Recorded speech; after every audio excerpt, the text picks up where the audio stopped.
Our top story, 3 separate break-ins at Starland District businesses are leaving owners and neighbors looking for answers tonight. WSAV's Isley Herschel is joining us in studio with how the community is reacting as police continue to investigate. Ben, that's right. 2 businesses have been targeted in the recent days. Starland Strange and Bazaar was broken into twice, and Starlandia was hit last night. While police have not identified suspects or said who may be responsible, some people in the community are sharing their own theories about what they think could be happening. New surveillance video shows an alleged suspect during Sunday night's break-in at Starlandia.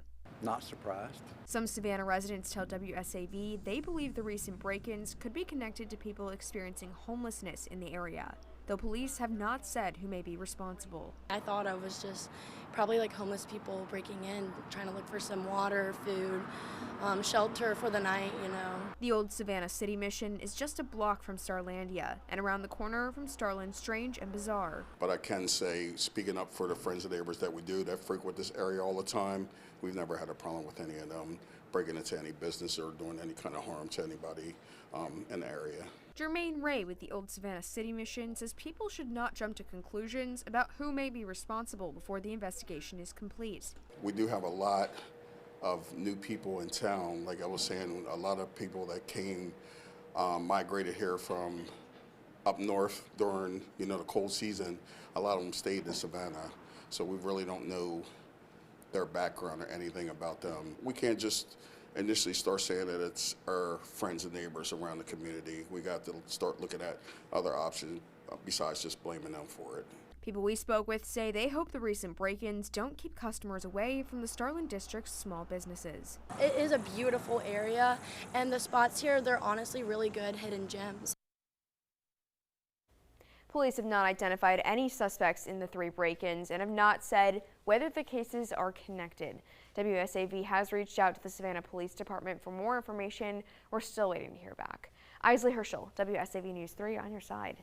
Isley, thank you. A teenage boy is dead. Another is recovering tonight after a shooting in Chatham County. Chatham County police say officers were called to the 100 block of Bradford Court just before 9 Saturday night for reports of a shooting. When they arrived, they found a 17-year-old and an 18-year-old suffering from gunshot wounds. Both were taken to the hospital where the 18-year-old later died of his injuries. The 17-year-old was hospitalized. His condition has not yet been released. The Chatham County Police Department's Criminal Investigations Unit is leading the case, which remains active and ongoing. The Education Center on Fort Stewart will reopen in the morning after an investigation closed its doors today.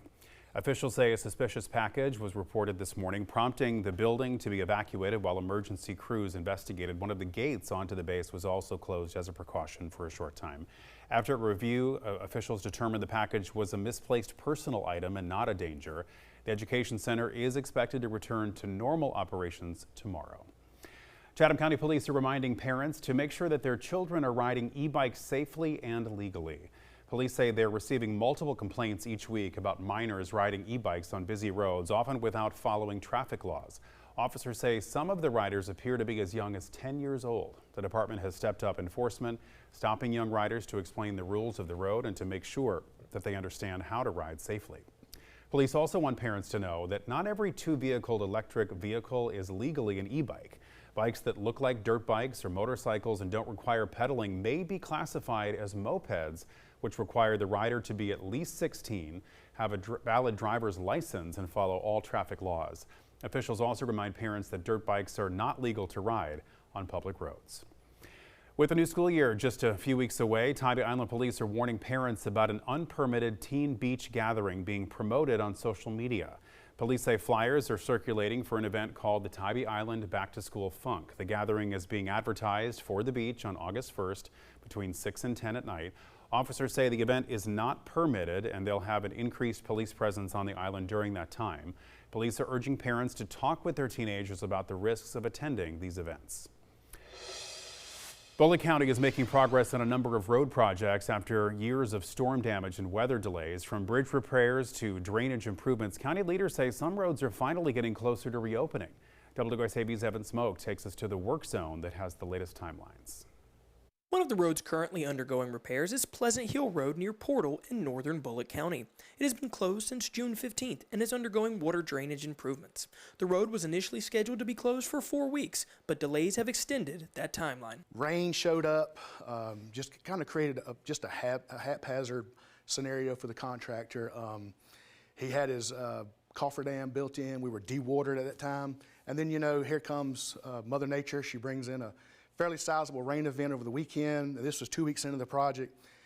Breaches that particular cofferdam, so we had to start over. So you lose a day in rain, it really costs you about 3 days. Nelson says Pleasant Hill Road is on track to be completed on July 27th, and other repair projects will go out for bid later this week. Cypress Lake Road.